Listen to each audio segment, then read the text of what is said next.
महाकालेश्वर ज्योतिर्लिंग देश का तीसरा ज्योतिर्लिंग है। महाकालेश्वर ज्योतिर्लिंग का स्थान सोमनाथ और मल्लिकार्जुन ज्योतिर्लिंग के बाद आता है। महाकालेश्वर ज्योतिर्लिंग की पूरे देश में विशेष मान्यता है। आइए जानते हैं महाकाल की कथा। महाकालेश्वर ज्योतिर्लिंग मध्य प्रदेश के उज्जैन शहर में स्थित है।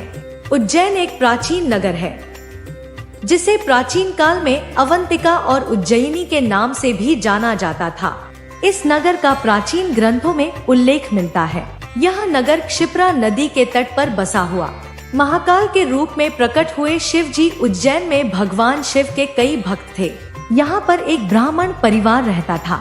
इस ब्राह्मण के 4 पुत्र थे। उज्जैन नगर में दूषण नाम का राक्षस ने आतंक मचा रखा था। लोग इस राक्षस से बहुत पीड़ित थे। यह राक्षस कोई धार्मिक कार्य नहीं होने देता था। इस राक्षस के आतंक से बचने के लिए ब्राह्मण ने भगवान शिव की पूजा आरंभ की।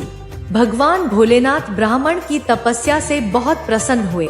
भगवान शिव धरती फाड़कर महाकाल के रूप में प्रकट हुए और दूषण नाम के राक्षस का वध करके संपूर्ण नगर की रक्षा की। राक्षस के मरने के बाद नगरवासियों ने राहत की सांस ली और भगवान शिव से इसी स्थान पर हमेशा रहने की प्रार्थना की। भक्तों के प्रार्थना करने पर भगवान शिव अवंतिका में ही महाकाल ज्योतिर्लिंग के रूप में वहीं स्थापित हो गए। महाकालेश्वर भगवान शिव का यह मंदिर अति प्राचीन माना जाता है। शिव पुराण के इस मंदिर की स्थापना द्वापर युग में हुई थी। इस मंदिर की विशेष बात यह है कि यहाँ भगवान शिव महाकाल के रूप में दक्षिण मुखी होकर विराजमान है। मंदिर के शिखर के ठीक ऊपर से कर्क रेखा गुजरती है, इसलिए इसे पृथ्वी का नाभिस्थल भी कहा जाता है। 3 भागों में विभाजित है महाकाल का मंदिर। यह पवित्र मंदिर मुख्य रूप से 3 भागों में विभाजित है। महाकाल के मंदिर के ऊपरी हिस्से में नाग चंद्रेश्वर मंदिर है, नीचे ओंकारेश्वर मंदिर और सबसे नीचे महाकाल मुख्य ज्योतिर्लिंग के रूप में विराजमान है। यहाँ पर भगवान शिव के साथ ही गणेश, कार्तिकेय और माता पार्वती की मूर्तियां भी स्थापित है। इस मंदिर का 14वीं, 15वीं और 18वीं सदी के कई ग्रंथों में वर्णन किया गया है।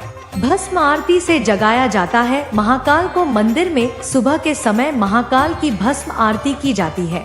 इसके बाद उनका मनमोहक श्रृंगार किया जाता है। भस्म आरती द्वारा महाकाल को जगाया जाता है। आरती में जिस भस्म का प्रयोग होता है उसे शमशान से मंगाया जाता है।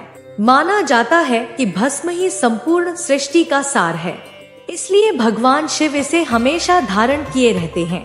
सावन में दर्शन करने का महत्व। सावन का महीना भगवान भोलेनाथ को समर्पित है। चातुर्मास आरंभ होने के बाद भगवान शिव इस सृष्टि को देखते हैं। चातुर्मास में भगवान शिव पृथ्वी का भ्रमण करते हैं।